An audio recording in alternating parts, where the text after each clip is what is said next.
मथुरा में एक संत रहते थे। उनके बहुत से शिष्य थे। उन्हीं में से एक सेठ जगत राम भी थे। जगत राम का लंबा चौड़ा कारोबार था। वे कारोबार के सिलसिले में दूर दूर की यात्राएं किया करते थे।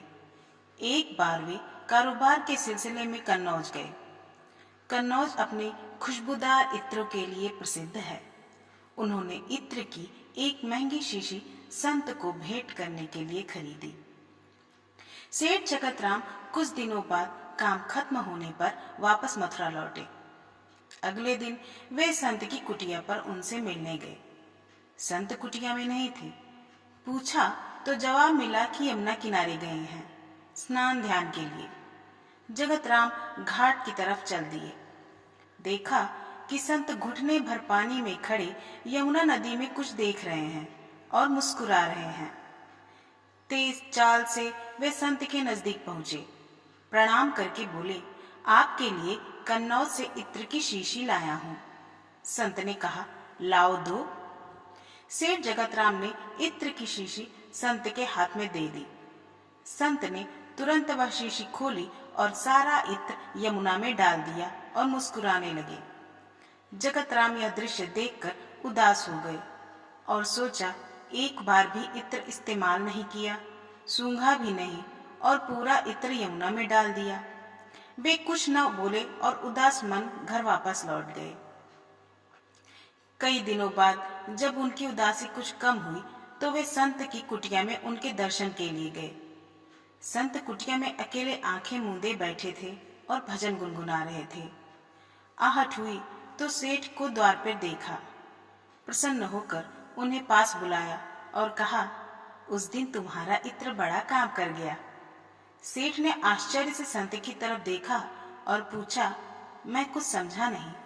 संत ने कहा, उस दिन यमुना में राधा जी और श्री कृष्ण की होली हो रही थी। श्री राधा जी ने श्री कृष्ण के ऊपर रंग डालने के लिए जैसे ही बर्तन में पिचकारी डाली, उसी समय मैंने तुम्हारा लाया इत्र बर्तन में डाल दिया। सारा इत्र पिचकारी से रंग के साथ श्री कृष्ण के शरीर पर चला गया और भगवान श्री कृष्ण इत्र की महक से महकने लगे। तुम्हारे लाए इत्र ने श्री कृष्ण और श्री राधा रानी की होली में एक नया रंग भर दिया। तुम्हारी वजह से मुझे भी श्री कृष्ण और श्री राधा रानी की कृपा प्राप्त हुई।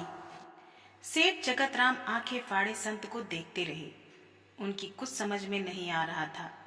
संत ने सेठ की आंखों में अविश्वास की झलक देखी तो कहा, शायद तुम्हें मेरी कही बात पर विश्वास नहीं हो रहा। जाओ, मथुरा के सभी श्री कृष्ण राधा के मंदिरों के दर्शन कराओ, फिर कुछ कहना। सेठ जगत राम मथुरा में स्थित सभी श्री कृष्ण राधा के मंदिरों में गए। उन्हें सभी मंदिरों में श्री कृष्ण राधा की मूर्ति से अपने इत्र की महक आती प्रतीत हुई। सेठ जगत राम का इत्र श्री कृष्ण और श्री राधा रानी ने स्वीकार कर लिया था। वे संत की कुटिया में वापस लौटे और संत के चरणों में गिर पड़े। सेठ की आंखों से आंसुओं की धार बह निकली और उसे संत जी का अधिकार मालूम हुआ। संत की आंखें भी प्रभु श्री कृष्ण की याद में गीली हो गईं। इसलिए सदैव ध्यान रहे कि संत महात्मा भले ही हमारे जैसे दिखते हों, रहते हों, लेकिन वे हर वक्त ईश्वर में मन लगाए रहते हैं। हम जैसों के लिए यह अधिकार तब प्राप्त होगा जब हमारी भक्ति बढ़े, नाम सिमरन बढ़े।